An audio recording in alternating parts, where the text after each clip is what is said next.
Provérbios capítulo 6, do verso 16 ao verso 19. 6 coisas o Senhor detesta, sim, 7 ele abomina: olhos arrogantes, língua mentirosa e mãos que derramam sangue inocente, coração que faz planos perversos, pés que se apressam a praticar o mal, testemunha falsa que profere mentiras e o que semeia inimizade entre irmãos. Amém. Nesse gênero literário hebraico de paralelismos, é muito comum encontrarmos paralelismos na poesia hebraica, que não é uma poesia de rima, mas de paralelismos, tá? Então a gente encontra vários tipos nos Salmos, em Provérbios e às vezes nos profetas também. E aí em Provérbios é muito comum a gente ver o número 7, 6 coisas isso, a sétima aquilo. Então é diferente, é mais fácil de gravar do que se dissesse somente 7 coisas Deus odeia e aí tivesse uma lista, tá? Há uma métrica melhor para decorar. E nesse trecho, que é bem conhecido de todos nós, a gente vê que 7 tipos de pecados. Ô varão, traga lá água ungida, por favor. 7 tipos de pecados, mas o 7º se destaca, tá? E essa é uma das tantas passagens que mostram que há mais um tipo de pecado mencionado na Escritura e até pecados maiores. Então vamos dar uma olhadinha nisso. Se alguém está acompanhando pelo livro aí, é a partir da página 83, termos bíblicos para explicar o pecado.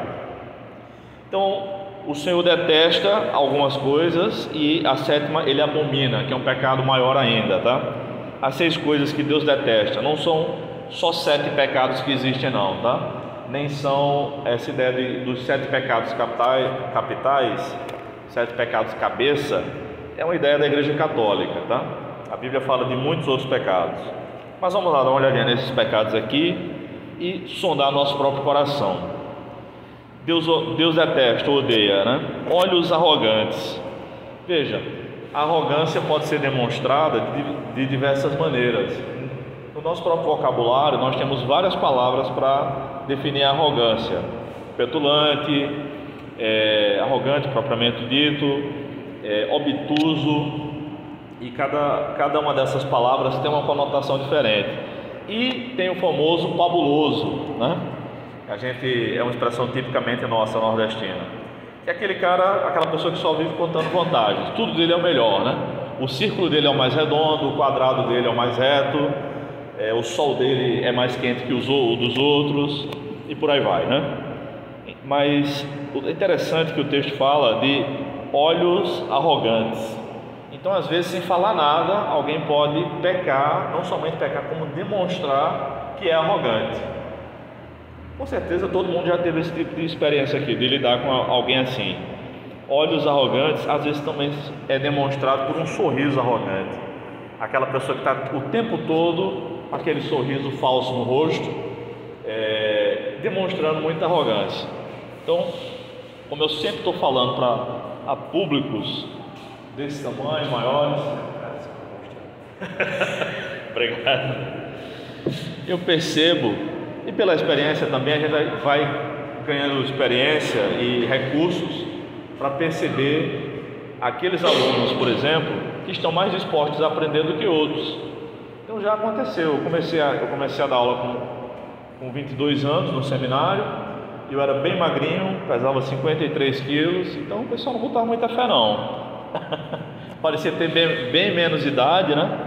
Imagina, alguém com 53 quilos, né? Do que a maioria. E aí, mas mesmo agora já mais velho, há também, né? Pessoas que agem com um olhar arrogante, aquele sorriso arrogante também. Então isso a gente precisa ter cuidado com os nossos olhos arrogantes. Não é para que o cuidado não é para que a gente não transpareça a arrogância, é para que a gente não seja arrogante. A gente tem que atacar a raiz do problema, tá? Que é a nossa arrogância. Então, todo mundo aqui já deve ter se deparado, né, com alguém que lhe olhou assim, né? Esse típico olhar arrogante, Deus odeia. A gente odeia, imagina Deus, não é? Porque é perturbador ver alguém assim. Eu lembro de uma experiência que eu passei num dos seminários, que foi um aluno que sentava na última fileira, ele sentava praticamente sozinho lá, encostado na parede, enfim, e ele dava uns cochilos, era aula sábado à tarde, mas ele não dormia por minha causa não, tá? E aí, de vez em quando ele olhava, fazia uma colocação, dava uma risadinha assim, e aí eu disse, esse cara não está disposto a aprender. Resultado, ele acabou não entregando os trabalhos, e aí deu um prazo maior para fazer outra avaliação, ele reprovou. Que coincidência, né? E aí a gente se encontrou no outro dia, eu dava aula à noite também lá, e ele veio me questionar por que tinha sido reprovado. Você acredita? Alguém já disse que vai chegar o tempo que a gente vai ter que explicar por que a grama é verde, né? Esse dia já chegou e faz tempo. E eu disse, meu irmão, você não entregou o trabalho no prazo, passei outro trabalho, você não entregou e ainda está em dúvida. Qual a sua dúvida? O que você reprovou? Aí ele ficou furioso. Aí é o direito dele e é o problema dele também, né? Rapaz, ele cursou de novo a disciplina do mesmo jeito, passou porque entregou as coisas, mas quando foi na última disciplina do curso, que também foi comigo, era pregação, e essa é a disciplina que todos os alunos ficam humildes porque o primeiro a pregar sou eu prego 2 ou 3 sermões na primeira aula, depende do tempo de aula, e eu digo, agora vocês têm que pregar igual a mim, e eu dou aula para esses recursos, e aí a negada treme na base. E aí, na última aula do curso, ele pediu perdão, confessou seu pecado, disse o que havia feito, disse que havia agido com arrogância, e foi uma bênção para todo mundo, sobretudo para ele. E para mim, era mais um ano, era mais uma turma, era mais um aluno aprovado ou reprovado, tá? Mas, meus irmãos, a arrogância não nos leva para um lugar bom, a arrogância nos leva para longe de Deus, tá? O segundo pecado que Deus odeia é a língua mentirosa. Então, há pessoas que acostumaram-se a mentir tanto e vão contando mentira após mentira para remendar, e se torna uma situação insustentável, né? Então tem pessoas que são conhecidas pelo bom humor, porque falam alto, porque são ricas, e tem pessoas que são conhecidas porque são mentirosas. Infelizmente, na igreja, a gente também conhece pessoas assim. Não, o que fulano fala não se escreve não, porque tu acreditou, é mentira. Fulano toda vez mente, e aí ela nunca confessa. Então são pecados que precisam ser confrontados e as pessoas precisam parar de mentir. Eu trabalhei com um colega, professor, que ele é assim ainda hoje, infelizmente. Ele é extremamente mentiroso, extremamente, até chegar ao ponto do diretor não convidá-lo mais para dar aula lá, porque eram tantas mentiras que não tinha condições não, tá? Ele mentia mais do que Chicó, meu amigo, não tem condições não, inventava um monte de coisas. Então Deus odeia isso, tá? Língua mentirosa, mãos que derramam sangue inocente. Veja, há uma diferenciação na Escritura entre pessoas inocentes e pessoas culpadas. Diante de Deus, como eu falei há 2 semanas, todos somos culpados, não há ninguém inocente, mas não é o caso aqui. Nesse caso, Salomão está falando sobre a relação interpessoal. Então, entre nós aqui na terra, há pessoas inocentes e pessoas culpadas. Alguém deve ter sido assassinado hoje aqui no Brasil, né? Todo dia morre alguém. Todos nós somos inocentes em relação a isso. A gente não matou ninguém, a gente não estava lá, não fez parte, não emprestou nosso celular, nossa arma, nosso carro, enfim. Então, em relação a isso, nós somos inocentes. Então, há uma diferenciação entre derramar sangue de pessoas inocentes e derramar sangue de pessoas culpadas. E derramar sangue é uma figura de linguagem que significa matar, né? Então, veja, Deus odeia aquele que derrama sangue inocente, porém, aquele que faz justiça, e há pessoas que são próprias para isso, não tem problema. Nessa época em que Salomão escreveu, vigorava 950 anos antes de Cristo, vigorava a lei de Moisés e tinha 24 motivos para a pena de morte, que deveriam ser executadas por quem? Pelo Estado. Deus deu às autoridades a autoridade para a execução de pena capital, pena de morte, porque na Bíblia não tem nenhum valor maior do que o valor da vida humana. Esse é o maior valor que existe na Escritura, e isso é uma questão fundamental do mundo judaico-cristão. Por exemplo, logo após o dilúvio, você pode dar um pulinho lá em Gênesis capítulo 9, verso 6, Deus instituiu o estado humano, Gênesis 9, 6, o governo humano, melhor dizendo, né? E a primeira lei foi essa, da preservação da vida inocente. Quem derramar sangue de homem, terá o seu sangue derramado pelo homem, porque Deus fez o homem à sua imagem. Ou seja, se A matar B, alguém vai matar A. Quem deve ser? As autoridades constituídas por Deus e reconhecidas pelos homens. B não vai matar A porque já está morto, tá? Mas a pena de morte não era para qualquer crime, mas para, nesse caso aqui, antes da lei, né, logo após o dilúvio, para o crime de homicídio.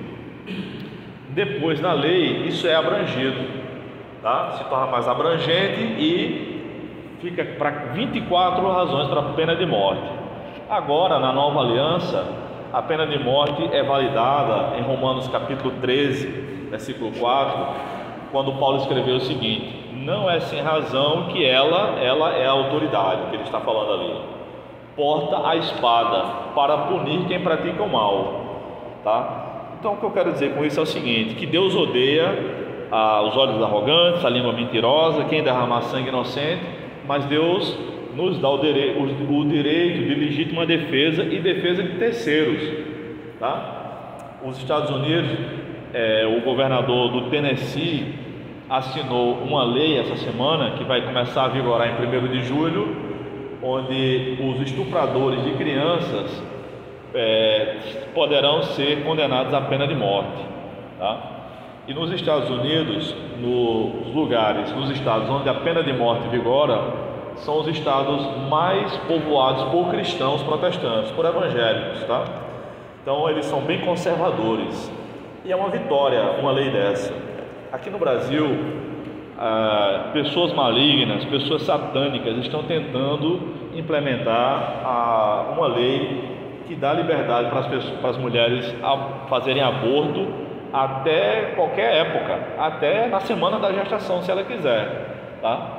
E graças a Deus ainda há homens bons nesse país que estão lutando contra isso, porque o direito maior da Bíblia, que a Bíblia ensina, é o direito da vida, é o valor maior. Então cabe aqui uma reflexão, irmãos, sobre como nós lidamos com nossa própria vida e como nós lidamos com a vida dos outros, porque o Senhor Jesus ensinou a amar a Deus sobre todas as coisas e amar ao próximo como a si mesmo, tá? O próximo é quem precisa de ajuda. Para responder à pergunta, quem é o meu próximo, Jesus contou a parábola do samaritano. Veja, ele não falou de um bandido, de ajudar um bandido. O bandido não é um próximo. O bandido é alguém que deve pagar pelos seus pecados e pelos seus crimes. Por isso que a palavra inocente faz toda a diferença nesse texto, porque perante os homens há homens culpados e homens inocentes. Aqui nesse recinto, pelo que eu saiba, só há uma pessoa que foi vocacionada por Deus e que pode exercer essa vocação no momento, que é a irmã Adriele, né, seu nome? Que é policial. Então nós não temos esse direito perante os homens, mas o direito de legítima defesa ninguém pode nos tolher. Deus odeia quem derrama sangue inocente. Pelo trânsito, a gente percebe que muitas pessoas não dão valor à sua própria vida. A gente vê toda hora pessoas dirigindo, agora até motos, e falando ao telefone, né? Eu vejo pessoas pedalando no meio do trânsito, sem as mãos para se exibir, sem pegar no guidão, zigue-zagueando, né? Há algumas semanas um rapaz bateu com a moto no meu carro, quem estava dirigindo era minha esposa, ainda bem que minha esposa não se machucou. Então isso é o valor baixo que as pessoas dão à vida, enquanto cada vez mais tem hospitais para animais, as pessoas estão sendo mais mal atendidas nos hospitais. Então veja as coisas se invertendo. Eu crio uma gata, eu brinco com ela, eu gosto muito da minha gata, não penso em matá-la, pelo contrário, cuido muito bem dela. Agora, e sei da importância desses hospitais veterinários, até para castração, por exemplo, que é para não virar uma praga, né? De ter tantos gatos, tantos cachorros, muitos em excesso. Agora, o valor do animal e o valor da vida humana não podem ser nivelados, irmãos. Nós temos todas as sociedades que adoraram animais se tornaram satânicas e foram destruídas. Nós precisamos ter o devido cuidado com isso. Então, se você ver o meu Instagram, provavelmente tem mais foto da minha gata do que minha foto, tá? Mas nada disso tem relação com o valor que eu dou à vida humana. Tá? Não vou deixar minha gata atacar um bebê ou atacar um adulto. De vez em quando ela até me ataca, às vezes até brincando mesmo, me morde, mas ela não faz isso com Kelly, porque quem brinca com ela sou eu, quem mais brinca, né? E aí Kelly entra e sai, ela não desce, não vai na porta. Se eu sair, ela fica chorando. Mas daqui a pouco eu chego. O quarto pecado é o coração que faz planos perversos. Então é o pecado premeditado. Deus odeia isso aí também, tá? E isso aqui não acontece por acidente não, viu, gente? Nós pecamos e muitas vezes premeditamos o pecado. Eu vou dar alguns exemplos. Se fulano disser isso e aquilo hoje de mim, ele vai ver. Eu vou soltar os cachorros em cima dele. Então a gente premedita o pecado, tá? Quando a Provérbios ensina que a palavra branda desvia o furor, e a gente pode resolver aquilo ficando calado, por exemplo, sofrendo dano. É muito mais difícil. Mas Provérbios também ensina, há 2 provérbios que dizem o seguinte: que aquele que domina a si mesmo é mais forte, é a pessoa mais forte que existe. E há outro que diz a mesma coisa, que aquele que domina a si mesmo é mais forte do que uma cidade, tá? Então é mais difícil dominar a nós mesmos do que dominar o outro. Ter o autocontrole, que hoje a gente sabe pela revelação toda da Escritura, que é o domínio próprio, tá? É difícil demais ter domínio próprio. Que Deus nos ajude, tá? Para a gente não fazer do nosso coração uma prancheta de projetos malignos. Pés que se apressam a praticar o mal, pessoas que gostam daquele efeito manada, né? Segunda-feira eu estava voltando do trabalho e eu moro ali pertinho do campo do Náutico. Aí passo bem na frente para chegar em casa. Tinha tido jogo, eu não sabia, eu não acompanho, né? E aí eu disse, puxa, tomara que já tenha acabado faz um tempo. Pelo visto sim, que o trânsito ainda não estava mais tão pesado, já não tinha mais tanta gente. Mas dá medo passar no meio daquela torcida organizada. Não é só do Náutico não, viu, gente? É de qualquer time. Eu já viajei com torcida organizada de João Pessoa para ver um jogo em Natal. Nunca mais. Pessoas que estavam prontas para fazer o mal. Cheguei pro vice-presidente da torcida, e eu não vou falar qual é, que eu estou gravando. E aí eu disse, olha cara, quero ir, foi em 2008. Mas eu sou evangélico, eu sou da paz, eu sou um cara tranquilo e tal. Não, meu irmão, tem gente que vai para o estádio para brigar, mas a gente aqui vai para assistir o jogo. No meio do caminho, a gente viu cheio de paus e pedra, meu amigo, no ônibus lá. Eu olhei para o meu amigo, que éramos 2 seminaristas. Um amigo meu, muito amigo, nós somos amigos até hoje, somos amigos de infância. Eu olhei para a cara dele assim, a gente estava na época no seminário e disse, meu Deus do céu. Logo quando a gente desceu, estava pegando os ingressos para entrar no estádio, quando eu olhei a boca dele sangrando, eu disse, o que foi? Sei não, foi uma pedra que pegou, disse, vamos entrar, tá com o ingresso na mão, tô.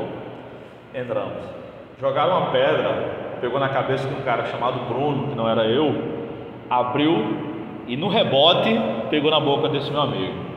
Aí nós entramos correndo no estádio, aí passou logo. Mas o Bruno teve que costurar, o médico lá do time teve que costurar a cabeça dele na beira do campo. E saiu até no G1 na época. Eu só vim dizer isso a meus pais muito tempo depois. O meu pai, eu diria, ele sabe. mas inclusive hoje seria aniversário dele se estivesse vivo, mas faria 56 anos. Mas minha mãe, se eu dissesse, o mundo ia cair, tá? Então há pessoas que se apressam, têm os pés prontos para praticar o mal, é terrível. Há pessoas que são assim. O sexto pecado que Deus odeia é a testemunha falsa, que profere mentiras, tá? Então essa aqui é a quebra do 9º mandamento, o falso testemunho. E o falso testemunho é tão sério que mesmo na justiça comum alguém pode receber voz de prisão no tribunal se o juiz entender que ele está prestando um falso testemunho. A testemunha é chamada para contar o que ela viu, não o que ela não viu, o que ela gostaria de ter visto, não, é só o que ela viu e acabou. Inclusive num julgamento pode ser que o réu seja absolvido e uma das testemunhas vá para a cadeia por prestar um falso testemunho, tá? Mas na igreja nós achamos que não tem problema isso. Acrescentar, quem conta um conto aumenta um ponto, né? Então na igreja há um monte de mentiras que são contadas. Eu vou dar alguns exemplos para vocês, de pessoas que nunca foram conferir se aquilo é verdade e levam adiante. Então toda vez que eu ouço alguém dizer, não, porque fulano disse isso, eu procuro a fonte primária, porque eu não confio nas pessoas. Disse exatamente isso. Qual foi o contexto? Qual foi o tom de voz? Foram essas palavras. Então eu prefiro olhar o contexto. Em dezembro de 2004, no Natal, Ricardo Gondim publicou no Twitter: um Deus que conhece o mal previamente e não faz nada para evitá-lo é um demônio. Ele estava se referindo ao tsunami, o primeiro tsunami que ocorreu, que eu acho que ninguém tem ouvido falar em tsunamis, né? Eu pelo menos nunca tenho ouvido. E aí vai fazer 20 anos, né? Esse ano. Eu disse, rapaz, ele disse exatamente isso. Na época eu entrei no Twitter, um amigo meu abriu uma conta, tinha que ter o convite, né? Eu disse, tem como ver se a pessoa mesmo que escreveu. Eu disse, tem. Olhamos. Aí eu vi, aí eu acreditei. Aí eu passei a seguir o blog dele, um herege total. Com isso ele estava dizendo que Deus não conhece o futuro, tá? E aí eu baixei os textos dele. Eu tenho esses textos, tenho usado com meus alunos, vou usar agora nas próximas semanas com alguns alunos, textos onde ele diz que Deus não conhece o futuro. Eu disse, eu vou tirar, vou imprimir, vou salvar, porque gente mentirosa, gente falso profeta, tende a ser covarde.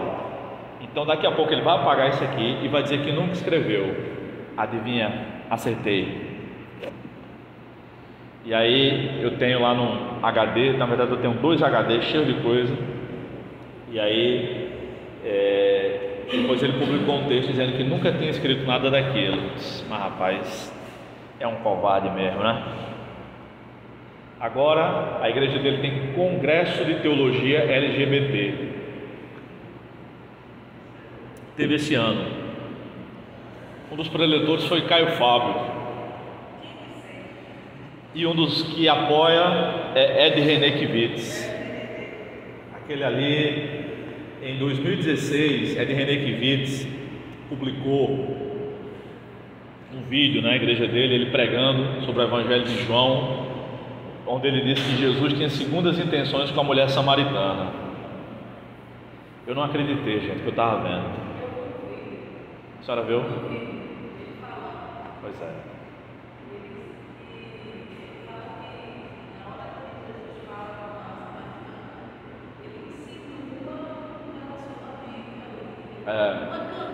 Isso.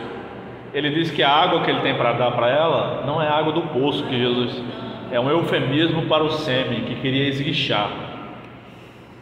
E aí eu vi um vídeo de 4 minutos na época. Eu lembro quando eu via no dia de domingo, eu estava de folga. Eu disse, rapaz, eu escrevia muito no Facebook na época. Eu disse, antes de falar qualquer coisa, eu vou ver a mensagem toda. Aí eu vi a mensagem toda, 40 e tantos minutos. Não foi retirada de contexto, não. Na quarta-feira ele repercute o sermão que ele pregou no domingo, porque do sermão do domingo até a quarta-feira, né, muita coisa acontece. E ele faz um vídeo curto, não sei se ainda faz, mas na época fazia, E aí todo mundo estava esperando que ele pedisse perdão, né? Ele disse: ele não vai pedir não, ele não é nenhum menino não. Os anos se passaram, e sabe o que eu descobri ano passado? Foi ano passado ou foi esse ano? Acho que foi ano passado.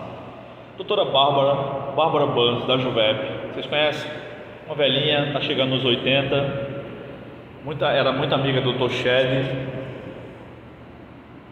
Ed René foi aluno de Bárbara quando ela morava em São Paulo, e uma vez ele fez algumas colocações, apresentou uns trabalhos lá. Bárbara é uma pessoa muito séria, muito comprometida com a obra missionária, nunca casou, inclusive, por conta de missões, ela abriu mão de casar para dedicar a vida a Deus.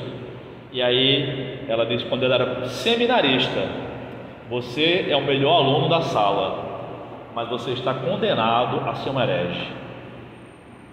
Deus lhe deu devido discernimento.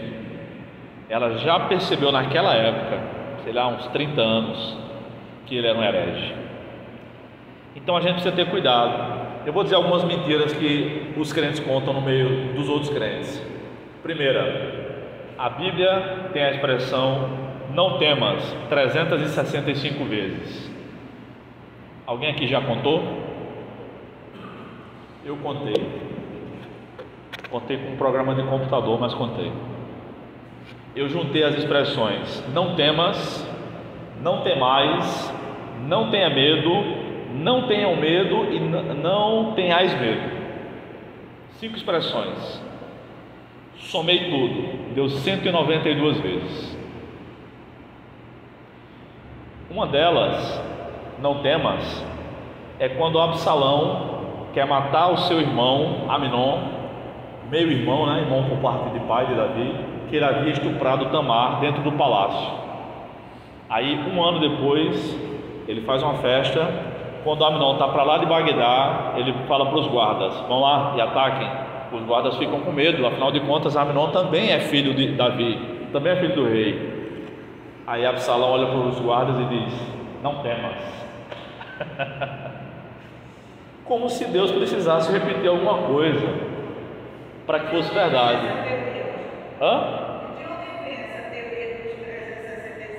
Sei, meu irmão, não consegui rastrear até esse ponto, mas com certeza a gente já ouviu, não é? Um dia eu disse: pô, vamos... Ainda bem que ele tem 366 para o ano bissexto. Seria esse ano, né? Pois é, o inverno começa amanhã, 20 de junho, e não 21 por causa do ano bissexto, né? Pois é. Outra é que o amor de Deus é o amor agapau. Ágape é amor de Deus. Mas essa eu já vi eruditos explicando, mas não é. Para vocês terem uma ideia, ficaram curiosos? Eu já vi, sabe quem dizer? Antônio Gilberto dizer, não, escrever, eu li. Hernandes Dias Lopes, mas toda vez que Hernandes Dias Lopes, eu tenho o maior respeito por esses homens que eu estou mencionando, tá? Hernandes Dias Lopes, no entanto, ele erra muito quando ele diz, porque no grego isso aqui quer dizer aquilo. Não é o forte dele, gente, não é. Quase todas as vezes ele está errado, tá?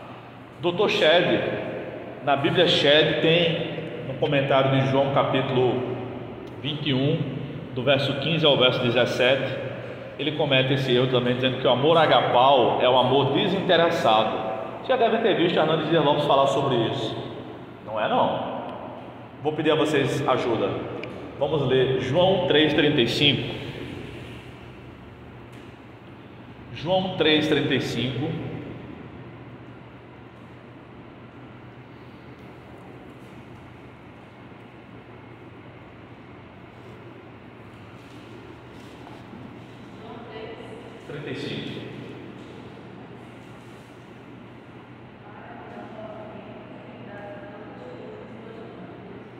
O Pai ama o Filho.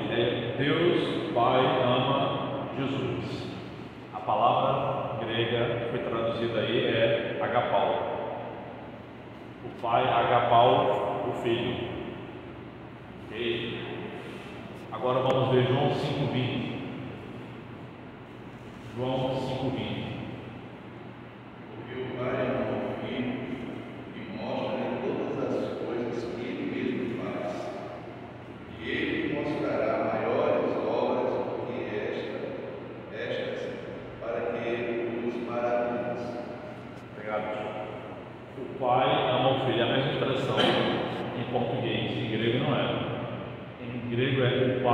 fileou o filho. Será que Deus ora ama Jesus com um amor, ora ama menos? Faz sentido isso? Tanto é que em nenhuma Bíblia está diferente, tá? O pai ama o filho, nas duas versões, nas duas passagens. Vamos ver 2 Timóteo 4,10, por gentileza. 2 Timóteo 4,10. O amor agapau é um amor desinteressado, é um amor de Deus. As pessoas têm por Deus, Deus tem pelas pessoas. Será? Isso. Porque Demas, tendo amado o presente século, se foi esse. E se foi para Tessalônica, crescente, foi para a Galácia, indo para Dalmácia. Demas, tendo amado o presente século, abandonou-me, se desviou. Pasmo, a palavra que Paulo usa aí é agapau. Demas amou mais o mundo do que a obra de Deus. O amor agapau, porque amor agapau e amor fileou são amor. Não é amor de Deus, amor do homem, é amor. Aliás, algumas das palavras que a gente usa para se referir a pecados sexuais nem é com o amor eros. Aliás, eros não aparece no Novo Testamento não, tá? É com amor chamado fileou, né? Como é que é aquele crime de alguém que molesta uma criança sexualmente? Pedofilia. Paidel é criança, filia ou filiou, amor. Alguém que faz sexo com animais pratica necrofilia. Necros é morto, filia é amor. Mas veja que não tem nenhum amor de irmão aí não. É um amor abjeto. Tanto um quanto o outro na outra expressão. Então, esses são mitos.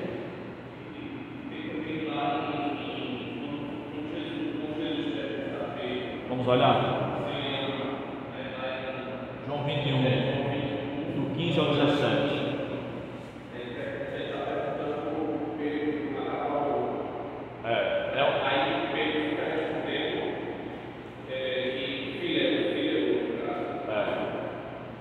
Vamos ver. Eu vou ler essa passagem.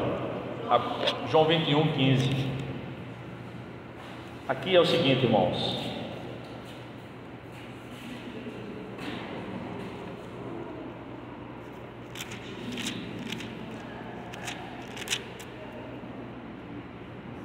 Acharam? Posso ler?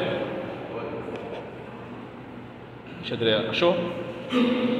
Depois de terem comido, Jesus perguntou a Simão Pedro: Simão, filho de João, tu me amas mais do que estes? Ele respondeu: Sim, Senhor, tu sabes que te amo. Jesus lhe disse: Cuide dos meus cordeiros. E Jesus voltou a perguntar-lhe: Simão, filho de João, tu me amas? Ele respondeu: Sim, Senhor, tu sabes que te amo.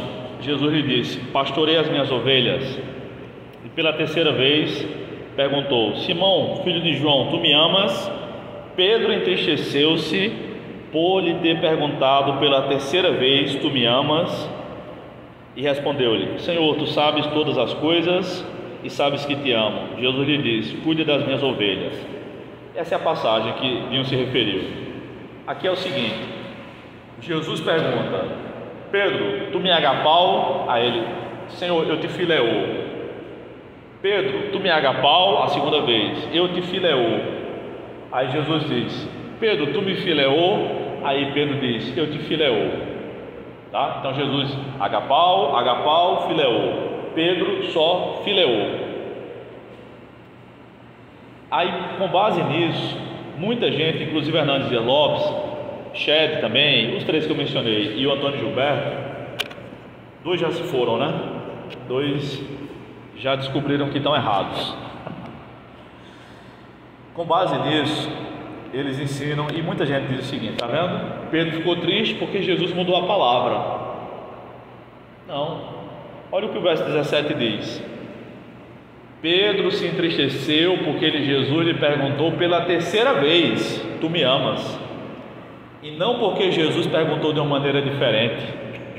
Aliás, esse diálogo aqui nunca existiu em grego. Qual era a língua que eles falavam? Aramaico. Ele foi registrado em grego. Em aramaico é uma palavra só. Em grego, o grego é parecido com o português. Tem muitas expressões para a mesma ideia, muitas palavras para a mesma ideia, diferente do hebraico e do aramaico, que é poucas palavras e muitas ideias. Em português e em grego são muitas ideias, são poucas ideias e muitas palavras. É o contrário. Três vezes Pedro teria negado a Cristo, 3 vezes Cristo perguntou a ele se clamava, quando foi na terceira ele teria lembrado das 3 vezes que depois teria se entristecido. Pois é, mas não é isso que o texto diz, né? Até porque depois, nesse caso, o próprio Jesus estivesse ratificando o amor dele, o amor de Pedro por Jesus, porque Jesus vai proferir como que Pedro vai morrer, né? Como ele vai morrer. Mas depois, não sei, pelo menos essa é o entendimento que eu tenho. O seu amor vai ser tão grande que você vai morrer por mim. Eu não sei se eu poderia fazer esse tipo de... Claro, é o que o texto diz. Então, vejam só, irmãos, é uma coisa assim, simples, basta ler o que o texto diz. Pedro ficou triste porque Jesus lhe perguntou pela terceira vez. É isso que diz. Não porque mudou a palavra, aliás, eles nem conversaram em grego, conversaram em aramaico. Todas as conversas aqui dos evangelhos foram em aramaico, todas elas, porque era a língua falada de Israel na época. Então vejam só, eu não estou dizendo que esses irmãos são testemunhas falsas não, tá? Mas eu estou dizendo que precisa ser verificado o que é dito. E aí vem o último pecado da lista de provérbios, que é o que semeia discórdia ou inimizade entre irmãos. Esse pecado é tido pelo Salomão como um pecado maior. Então, na próxima semana, querendo Deus, nós vamos falar sobre isso. A Bíblia fala sobre pecado, basicamente, que é errar o alvo, impiedade, que é o contrário de ser pio, o contrário de ser santo. Pio significa santo, tanto em latim como em português, tá? Só que é uma palavra que caiu em desuso. Então, geralmente teve o Papa Pio X, Pio XI, enfim. Transgressão é outro tipo de pecado, é a ideia de ir além do que Deus mandou, transgrediu, ultrapassou. Iniquidade, que é a falta de integridade, é ser alguém contrário ao que Jó era, por exemplo. E a iniquidade é um pecado que aumenta. A gente vê casos desses no Novo Testamento. A iniquidade deles vai aumentando, Himeneu e Fileto, Paulo escrevendo a Timóteo. Rebeldia, que é o pecado de desobediência a Deus, é como se fosse o contrário da transgressão.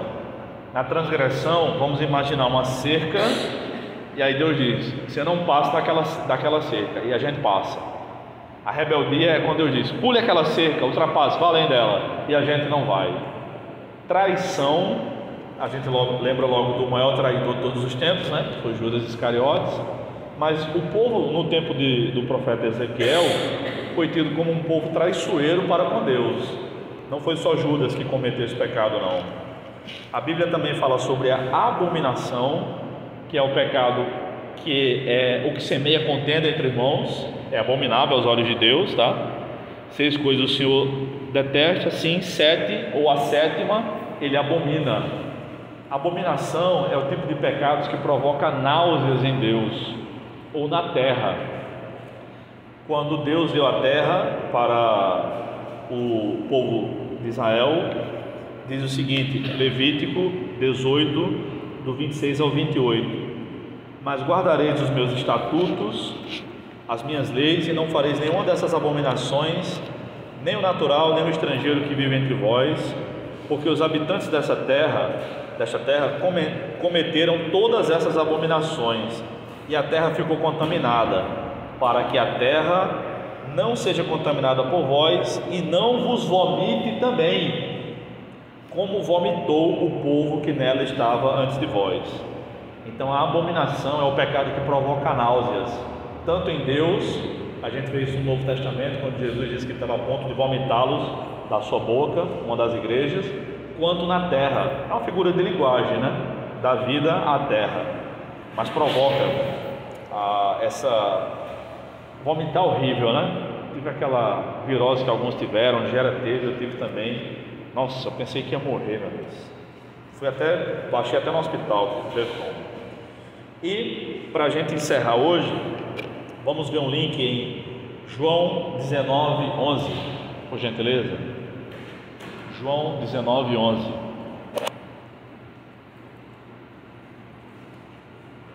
Aqui.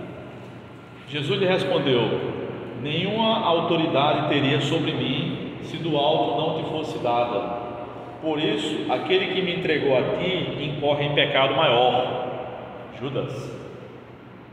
O pecado de Judas foi um pecado maior até do que o de Pilatos. Então, existe pecado maior? Existe. Diga, pastor. Foi a traição. Hã? Foi a traição. Foi a traição. Judas foi muito burro, além de tudo, né?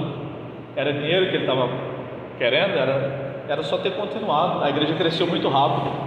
Chegou a ser escrito. Na verdade, o salário dele aumentava. Chegou a ser escrito no livro: Judas trair ou trair. Negócio mais ou menos assim, se o senhor já falou. Não, senhor, não vi não. Eu ouvi uns anos atrás, que teve um escrito, não sei quem foi comigo, e o título era esse: Judas traído ou traído. E Judas tinha uma imagem de Jesus seria aquele que ia conduzir o império, um exército contra o exército romano. Interessante. Aí ele não viu isso, ele tinha feito isso para forçar Jesus a liderar uma revolta armada contra o exército romano. E só que a revolta, tudo que Jesus fez totalmente oposto. Ele teria o novo que ele queria, e por isso ele teria forçado a barra e traído Jesus justamente para ver isso. Ele esperava, depois que surgiu esse livro, que o título era Batia dessa matéria, traído, traidor, justamente por causa dessa questão que tem esse pensamento de Judas.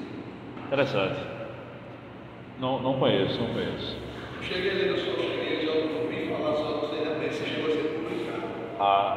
Mas no meio, na hora que teria escrito esse livro, o título era esse. É uma boa tese, né? Boa tese. Vender, vende, né? O Código da Vinci vendeu, o próprio ficou rico, né? Eu que não fico rico vendendo livro, como é que pode?